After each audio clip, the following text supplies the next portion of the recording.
Hari ini tema firman Tuhan adalah ya mengenal kehendak Allah. Ya Bapak Ibu, ya puji Tuhan. Ya banyak yang tidak dapat kursi, tapi ya kita berdoa ya supaya ke depan nanti semakin luar biasa tempat ini terjadi penuaian jiwa-jiwa. Amin. Karena semua saudara menjadi penjala manusia. Iya, firman Tuhan hari ini temanya adalah mengenal kehendak Allah. Bapak Ibu, Tuhan tuh memanggil kita untuk satu tujuan supaya kita ini mengerti kehendak Tuhan.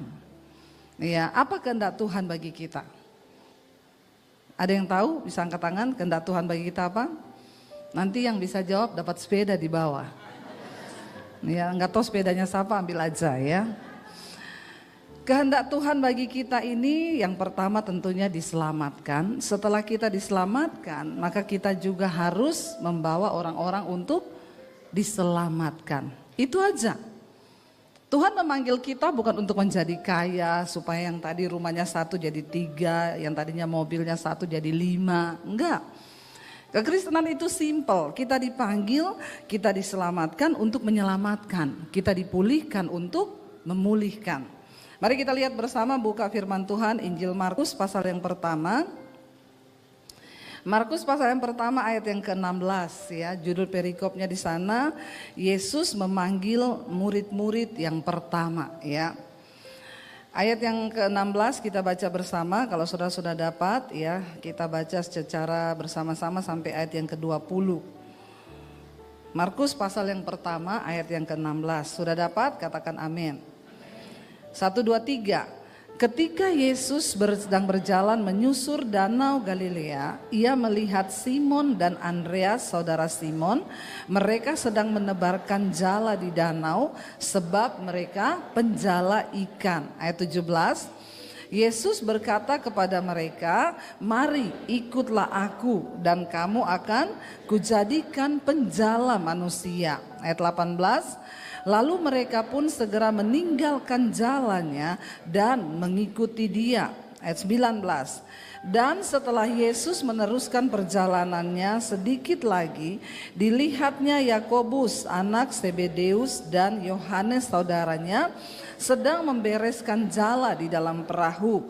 Yesus segera memanggil mereka dan mereka meninggalkan ayahnya Zebedeus di dalam perahu bersama orang-orang upahannya lalu mengikut dia.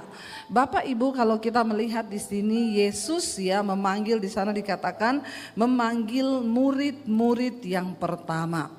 Kehendak Tuhan dalam hidup kita yang pertama adalah kita ini menjadi murid ya, kita menjadi murid. Apa itu namanya menjadi murid? Bukan hanya orang percaya, tapi kita menjadi murid. Murid itu selalu pengennya belajar. Ya, tentunya kita di sini belajar firman Tuhan. Bagaimana kita bisa mengetahui firman Tuhan, kehendak Tuhan dalam hidup kita? Ya cuma satu, waktu kita bergaul dengan firman Tuhan. Karena firman Tuhan adalah isi hati Tuhan, Allah sendiri.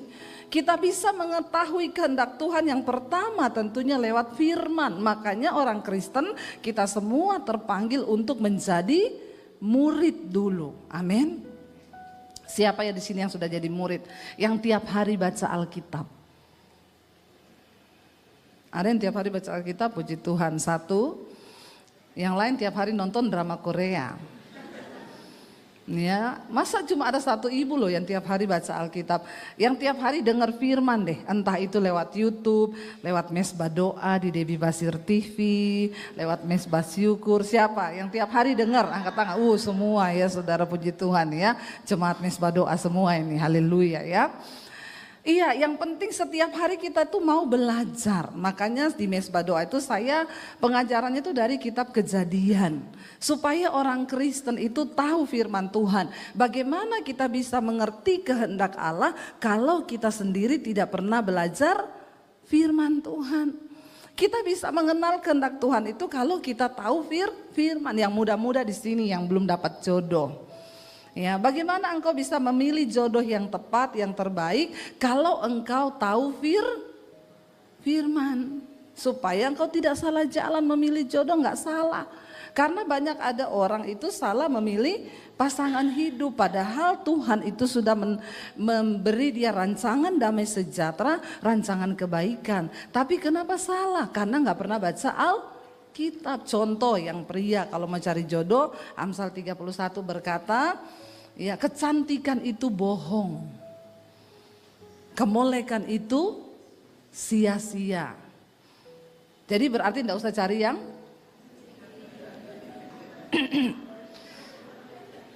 ya. Loh, Alkitab sendiri loh yang berkata kecantikan itu bohong. Bohong itu. Kalau cuma lihat cantiknya jangan, karena kecantikan itu bohong.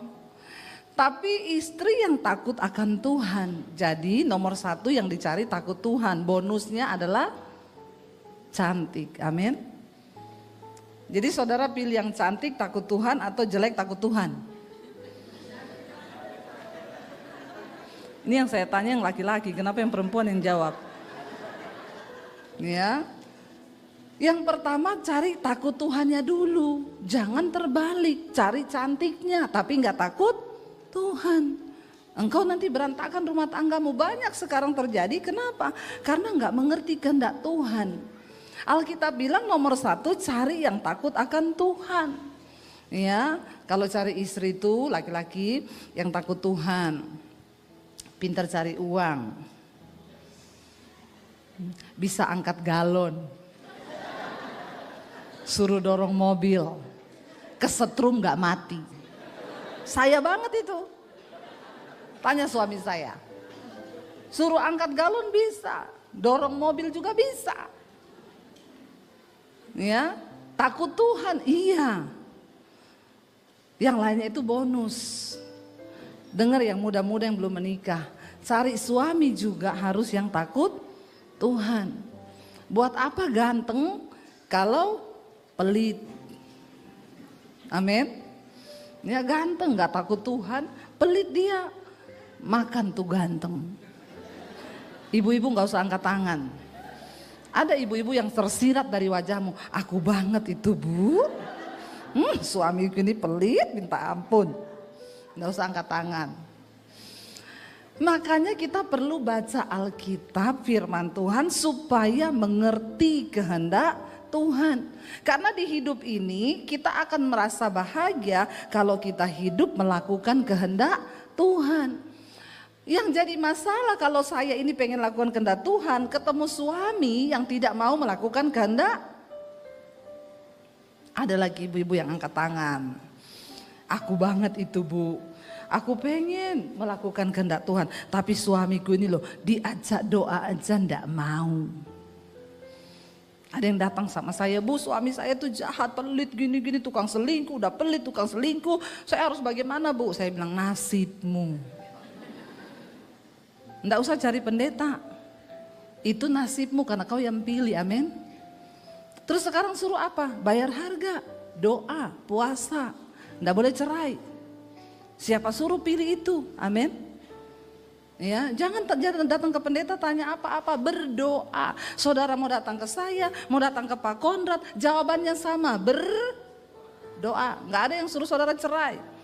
Makanya buka mata lebar-lebar, mengerti kehendak Tuhan. Ada begitu banyak orang Kristen yang jatuh dalam masalah bukan karena kehendak Tuhan, tapi karena kehendaknya sendiri, kebodohannya sendiri. Berbahaya sekali kalau kita ikut Tuhan tapi kita nggak ngerti kehendak Tuhan. Ketika saya pertama kali bertobat dulu, saya bilang Tuhan, saya mau menikah. Bagi saya pernikahan adalah untuk menggenapi rencana Tuhan di hidup saya. Jadi kalau saya ketemu suami yang hanya menggagalkan rencana Tuhan, lebih baik saya tidak menikah. Ya, karena saya ingin menggenapi rencana dan kehendak Tuhan dalam hidup saya. Makanya bagi saya pernikahan adalah menggenapi rencana Tuhan. Saya harus ketemu pasangan yang akan mendukung saya untuk menggenapi kehendak Tuhan di dalam hidup saya. Buat apa saya menikah kalau ketemu suami yang saya sudah banyak ketemu saudara dulu teman-teman pelayanan itu ya cari jodoh. Saya udah bilang jangan lihat tampannya, jangan lihat hanya gantengnya, tapi cari yang takut Tuhan. Ya ini panas banget loh saudara karena lampu sorot dari situ, lampu sorot dari sini. Ya untuk kebutuhan kamera memang seperti ini ya. Makanya ya puji Tuhan haleluya ya. Kalau kita pelayanan di media itu ya begini tiap hari ketemu lighting ya, makanya muka tuh banyak flek-flek juga ya. Tapi nggak apa-apa lah, yang penting takut Tuhan. Langsung amin, amin ya. Saudara, saya banyak melihat teman saya satu pelayanan, dulu pelayanan, rajin, nikah sama suami yang merokok, pemabok. Ketika dia salah menikah, bukan kehendak Tuhan, apa yang terjadi? Dia nggak boleh pelayanan sekarang. Kalau dia pelayanan suaminya bilang, kau tidur di gereja, bawa sana kasur. Jadi kau mau dengar saya atau kau mau pelayanan? Sekarang curhat, gimana ya Deb, saya tuh loh suami saya tidak mendukung saya pelayanan. Makanya kamu tuh kan dulu udah tahu firman, kenapa kamu pacaran dengan orang yang gak ngerti firman? Ya, akhirnya sekarang menderita hidupnya, mau dia apa? Ya sudah itu nasib, bayar harga, elus dada dan semoga kamu kuat untuk menjalani nasib itu. Jangan bikin nasibmu sendiri Bapak Ibu, Tuhan sudah punya rencana atas hidup kita. Amin. Sebelum saya masuk untuk lebih dalam lagi kehendak Tuhan adalah kita menjadi penjala manusia, saya masuk di sini-sini dulu. Karena kita nggak mungkin bisa masuk kepada kehendak Tuhan yang lebih lagi kita menjadi penjala manusia kalau diri kita sendiri saja belum dijala. Iya enggak? Kita dulu harus bertobat, kita dulu harus diselamatkan. Tapi banyak orang Kristen gagal melakukan kehendak Tuhan. Kenapa? Ya karena dia sudah salah memilih jalannya, sudah salah melihat bagaimana rencana Tuhan, dia nggak bisa lihat. Jadi sembarangan, makanya yang muda-muda di sini saya bilang, ya jangan pacaran dengan yang tidak seiman. Putus dalam nama Yesus. Ada yang bisik-bisik. Konseling sama saya. Ya, habis ini saya kasih nomor telepon. Kalau yang begini ini memang harus dilayani. Jangan engkau cari-cari yang seiman saja, belum tentu seimbang. Ya, apalagi yang tidak seiman. Tapi kan saya mau menangkan dia Bu, pret. Saya banyak dapat orang ngomong begitu, akhirnya hamil yang perempuan. Waktu hamil tidak mau dinikahi kalau tidak menyangkal Yesus. Banyak yang akhirnya begitu ya. Saya sudah ngomong, kamu jangan menyangkal Yesus. Tapi saya sudah hamil Bu, enggak apa-apa, yang penting jangan menyangkal Yesus. Ya enggak bisa, orang tua saya marah, saya nanti bikin malu begini-begini. Ya terserah kamu. Menikah, nyangkal Yesus. Berapa bulan kemudian telepon saya, Bu Debbie, apa telepon saya? Benar yang ibu ngomong, saya sudah tinggalkan Yesus. Saya serahkan segala-galanya buat dia. Apa yang kamu dapat? Dia sekarang selingkuh, pret. Ya, makan itu cinta. Buka mata lebar-lebar, kenali kehendak Tuhan supaya engkau tidak salah melangkah. Ini yang muda-muda terutama ini ya. Jangan engkau jual kehendak Tuhan, rencana Tuhan yang besar atas hidupmu cuma karena demi hawa nafsu kedaginganmu. Engkau sendiri akan membayar harga begitu mahal. Saya akan berbicara bagaimana kita menjadi penjala manusia. Ini baru yang di sini saja dulu. Ayo kita belajar. Bapak Ibu tangkap kehendak Tuhan. Mengerti kehendak Tuhan lewat apa? Firman. Baca Alkitab. Ya, Alkitab itu ada di tanganmu. Alkitab ini penuntun kehidupan. Bagaimana kita bisa menjalani hidup ini, semuanya ada di Alkitab. Yang muda-muda, dengar baik-baik, itu orang-orang yang memiliki IQ tertinggi di dunia. Sebut siapa? Thomas Alva Edison, siapa lagi? Para penemu-penemu itu. Waktu ditanyai, kamu itu kok bisa pinter-pinter, sumber hikmatnya dari mana? Mereka bilang, kami tidak pernah melewati satu hari tanpa membaca Alkitab. Itu yang IQ-nya tinggi, tiap hari baca Alkitab. Apalagi kita ini yang sudah IQ-nya jongkok.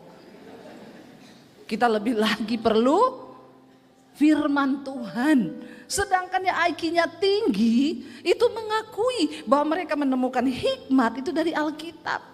Nah apalagi kita, bagaimana kita bisa memulai hidup, melakukan kehendak Bapa dalam hidup kita. Sebab Bapak Ibu dengar baik, waktu kita mati satu saat kita akan berhadapan dengan pengadilan tahta Kristus.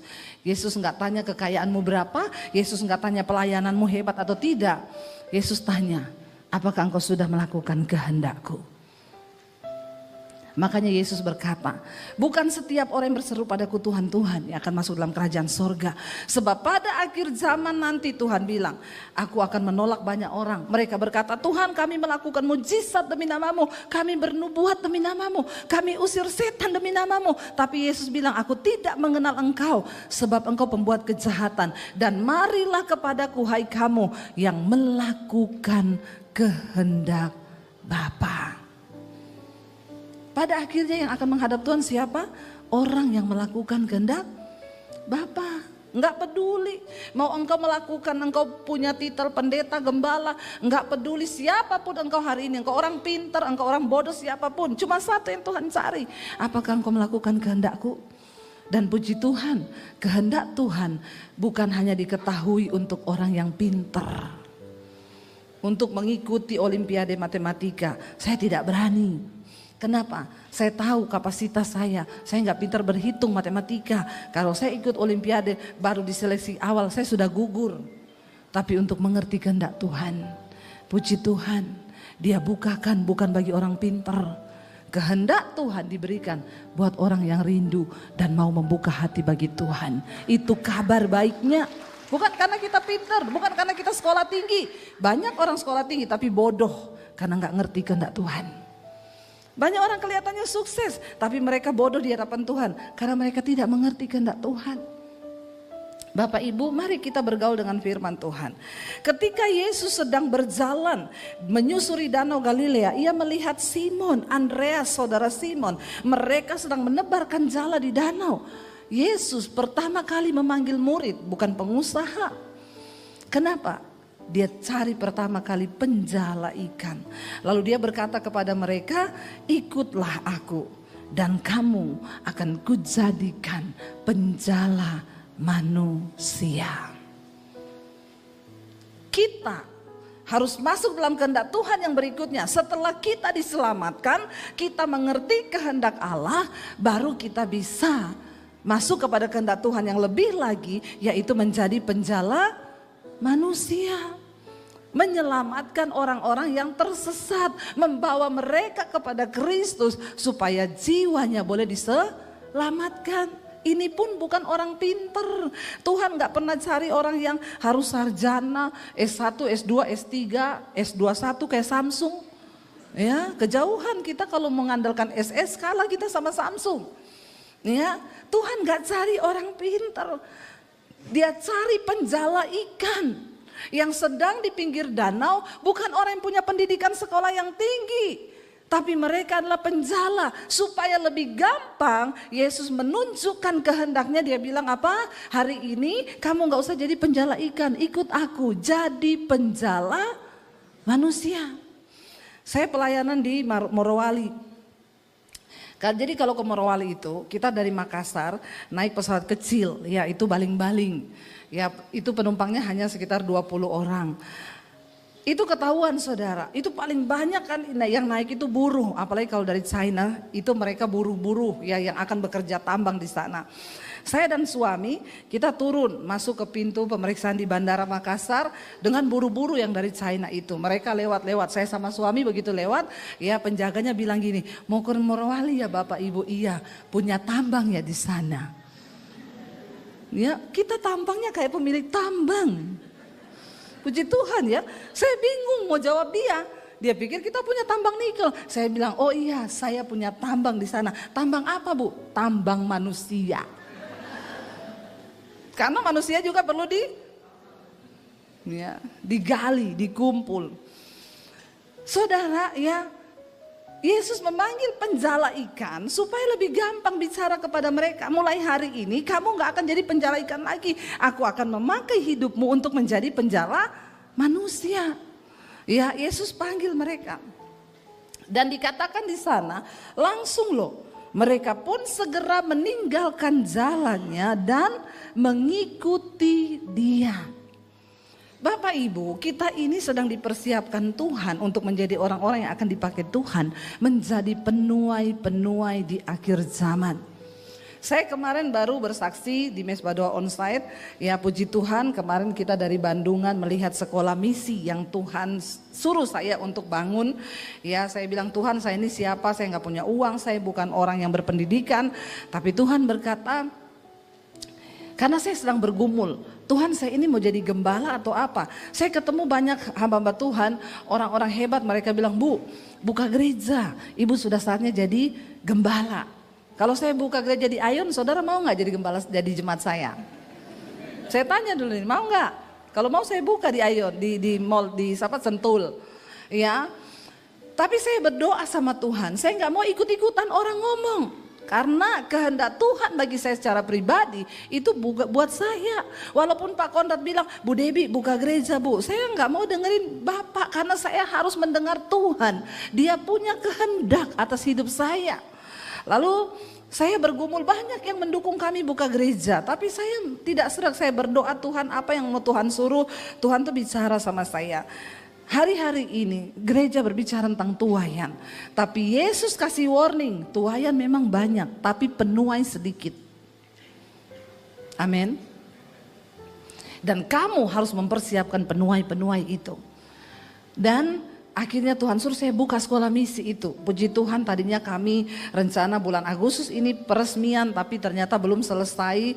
Masih ada beberapa hal yang harus diselesaikan, yang mungkin tertunda beberapa bulan ke depan. Tapi Bapak Ibu memang cari orang yang mau jadi penuai, yang mau jadi hamba Tuhan itu susah minta ampun. Ada yang mau jadi pendeta di sini, angkat tangan. Yang mau dikirim ke desa-desa, memberitakan Injil Kerajaan Allah, coba angkat tangan. Ada yang mau? Kalau saya kasih uang 100 juta, saudara mau? Enggak kan? Tetap enggak ada loh Pak. Enggak ada yang mau. Saya dengar teman saya di Amerika bilang, setiap hari ada ratusan pendeta meletakkan jabatan. Mereka mengundurkan diri sebagai hamba Tuhan, enggak kuat. Enggak kuat, Bapak Ibu jadi hamba Tuhan itu tidak enak. Tapi saya percaya mereka adalah orang-orang pilihan Tuhan. Makanya kita harus dukung hamba-hamba Tuhan. Kalau saudara nggak mau jadi hamba Tuhan, saudara nggak mau masuk di sekolah misi saya, ya banyak yang daftar itu yang sudah tua-tua Bapak Ibu. Ya yang datang Bu, saya mau masuk sekolah misi Ibu. Mau apa Pak? Bapak mau daftar di sekolah misi saya buat apa? Bapak napas aja susah. Tapi saya mau menyerahkan hidup. Bapak serahkan hidup sama Tuhan. Bapak jadi pendoa saja di rumah. Saya baru tahu sekarang bahwa kehendak Tuhan itu saya harus cari jiwa. Sudah terlambat Pak. Bapak tahu puji Tuhan, gak ada kata terlambat. Tapi menyerahkan diri masuk sekolah misi sudah terlambat. Sebaiknya Bapak berdoa ya supaya doa Bapak itu mendatangkan para penuai-penuai di sekolah saya. Tapi kalau Bapak maaf Pak ya, pintu sudah tertutup. Bukan apa-apa, mau disuruh pergi ke Morowali. Ya itu perjalanannya gak gampang. Ya naik pesawat berapa kali, turun landing, ganti pesawat, naik mobil berjam-jam masuk ke dalam hutan. Ya saya tuh lewat malam-malam, saya bilang ini masih Indonesia ya. Lewati jalan setapak, tanah, hutan, kiri kanan pohon, tidak ada lampu sama sekali. Saya bilang ini sih ketemu 2 aja ya, kalau nggak ketemu singa, kuntilanak. Ada setan bener di desa, di kampung banyak setan. Jangankan di sana, Sentul aja banyak setan toh. Saudara, ya cari hamba Tuhan tuh susah. Ya saya pergi ke sana, saya ngomong sama Pak Bupatinya, Pak sekolah misi saya mau buka. Saya minta Bapak kirim 10 orang untuk masuk jadi sekolah, jadi penuai. Setelah itu mereka akan pulang ke Morowali, mereka membangun kerajaan Allah di Morowali. Dia bilang siap Ibu, saya akan laksanakan, saya kirim 10 orang yang mau menjadi hamba Tuhan. Cari hamba Tuhan sekarang sudah susah yang mau. Oke, jadi hamba Tuhan gak ada yang mau sekolah misi. Saya mau saudara, sekarang saya mau tantang saudara, mau gak menjadi penjala manusia? Terus saudara mau apa? Mau jadi pendeta enggak mau, jadi penjala manusia enggak mau, terus mau apa? Siapa yang mau menjadi penjala manusia? Kalau saudara mau dulu baru saya kasih tahu caranya. Enggak ada yang mau. Bubar aja Pak, gereja ini bubar. Minggu depan gak usah ibadah. Saudara, engkau datang ke gereja itu untuk apa? Dengar firman, ini nih bukan untuk kepentingan saya, bukan untuk kepentingan Pak Konrad, bukan. Karena satu saat saudara akan berdiri di hadapan tahta pengadilan Kristus, Tuhan akan tanya, berapa jiwa yang sudah engkau bawa untuk mengenalku? Itu toh. Makanya saudara harus diperlengkapi. Sekarang saya mau tanya yang mau dulu, Tuhan akan bekerja bagi orang yang mau. Ini kenapa nggak mau sih semua? Yang ada di pikiran benak saudara itu apa? Disuruh puasa 3 hari 3 malam, kagak. Ya, disuruh apa? Gini-gini, enggak. Saya cuma melihat hati yang terbuka ngomong mau dulu, baru saya teruskan khotbahnya. Mau dulu, angkat tangan coba. Biasa aja kelas. Giliran saya udah marah-marah, mau. Ya. Kita ini dipanggil untuk menjadi penjala manusia. Tadi malam saya bacakan kesaksian bagus sekali di mesbah doa. Siapa yang ikut mesbah doa tadi malam? Nah, beberapa itu tahu. Jadi ada satu kesaksian seorang ibu, dia bilang gini, Bu Debbie, shalom, saya seorang guru. Saya banyak mengalami perubahan setelah saya mendengarkan mesbah doa dan juga mesbah syukur dan firman yang ibu sampaikan. Saya yakin setiap orang yang mau mendengar firman itu pasti hidupnya berubah. Mau pendeta siapa aja, bukan hanya saya. Karena firman itu yang berkuasa mengubahkan hidup manusia. Lalu dia bilang, dulu saya sama suami tiap kali komunikasi berantem, ribut. Suami saya egois, saya juga egois, emosian orangnya. Tapi ketika kami sering ikut mesbah doa, mesbah syukur, sekarang kami berdua itu lebih diubahkan Tuhan. Kalau ngomong itu enak. Sekarang saya dan suami saling sharing tiap hari. Wih, diubahkan kan? Puji Tuhan. Lalu Bu, saya ini punya murid di sekolah karena saya guru. Murid ini nakal sekali Bu. Tiap hari dia bawa-bawa pensil yang tajam, dia mau tusuk temennya. Jadi temennya semua takut. Dia pukul, bawa penggaris, dia mau pukul temennya. Lalu saya lihat anak ini Bu, anak ini seperti ini karakternya, ini pasti ada yang dia tiru. Anak itu saya panggil. Dia tanya, nak kenapa kamu seperti itu? Enggak boleh seperti itu, teman-temanmu nanti benci sama kamu gini-gini, itu bahaya. Kamu colok temanmu pakai pensil itu bisa luka, kamu bisa dipenjara. Kamu kenapa? Dia deketi muridnya, muridnya itu akhirnya cerita, ternyata mama papanya tiap hari di rumah berantem. Dan anak ini sering sekali melihat papanya itu mau nampar mamanya, mau pukul pakai kayu, mau pukul pakai itu, ditiru sama dia. Hati-hati ya Bapak Ibu, engkau yang suka berantem di rumah, engkau punya anak kecil atau anak yang remaja, dia akan tiru kelakuanmu. Bertobat. Bagaimana menjadi penjala manusia? Jala diri sendiri saja belum bisa. Lalu akhirnya ibu ini terbeban. Kalau gitu yang harus saya layani ini orang tuanya. Gak bisa saya layani anaknya kalau orang tuanya seperti itu. Ini ibu bukan pendeta loh, dia bukan gembala. Tapi dia penjala manusia. Dia telepon mama papanya, dia bilang, ibu bapak tolong menghadap ke sekolah, saya mau ngomong tentang anak ibu dan bapak. Lalu tadinya suami istri ini tidak mau ngaku kalau mereka tuh sering berantem, padahal anaknya sudah cerita. Lalu ibu ini biarin aja. Dipanggil keduanya, akhirnya ibu tuh minta nomor HP WA, sering WA-WA-an sama istrinya. Lalu istrinya mulai curhat. Iya, saya sama suami saya sering bertengkar. Suami saya sering pukulin saya. Dia sering kejar saya pakai sapu, pakai apa saja. Jadi anak saya tuh melihat setiap hari, makanya anak saya jadi seperti itu.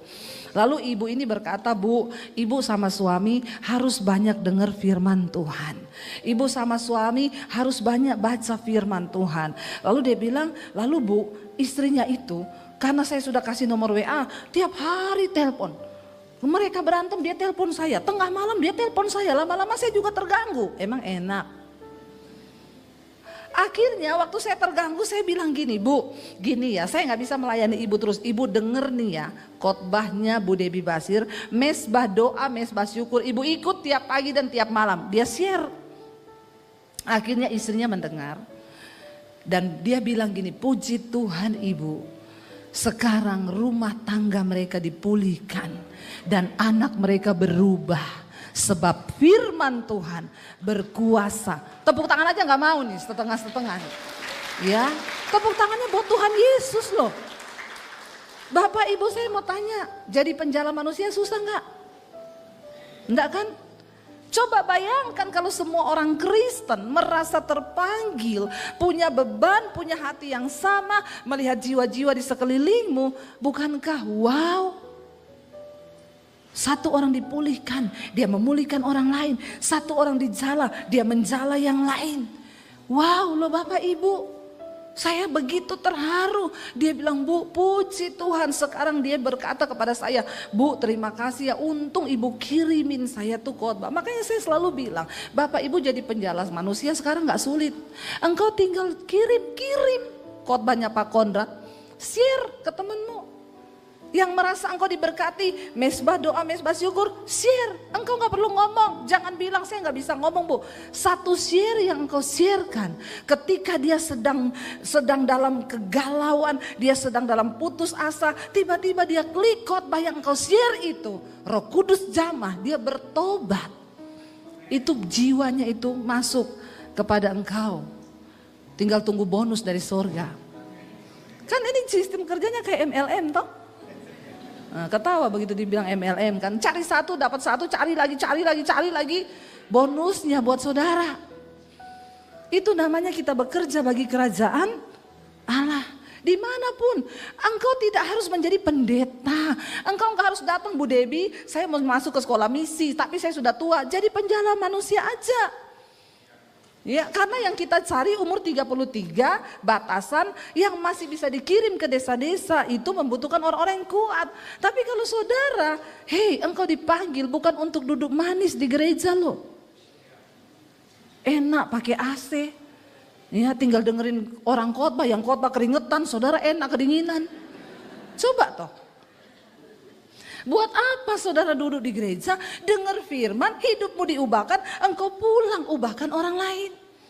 Saya ketemu jemaat mesbah doa, saya datang ke rumahnya, dia bilang, Bu, pembantu saya pengen foto sama ibu. Pembantu ibu, tadinya tiap malam saya kan dengar mesbah doa.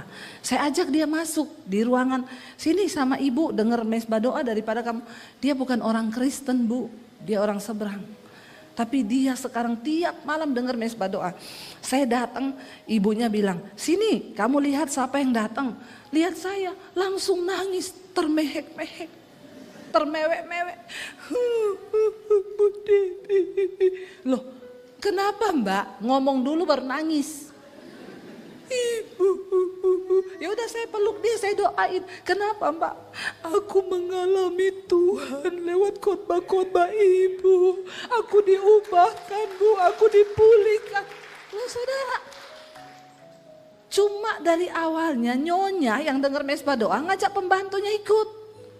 Dia gak usah menginjil. Dia gak ngomong, dengar Yesus berkata dalam Markus pasal yang pertama ayat yang ke-16. Gak perlu. Dengan kerelaan hati. Mertuamu berantem, ribut rumah tangganya, engkau doa, Tuhan aku mau kirim khotbah ini dalam nama Yesus mertuaku bertobat, suami istri bertobat, supaya rumah tangga kami juga luar biasa. Ketika mereka diberkati, kirim. Temanmu, siapapun curhat, kasih. Mungkin engkau gak bisa jawab, daripada engkau salah jawab. Ada yang konseling, suamiku selingkuh.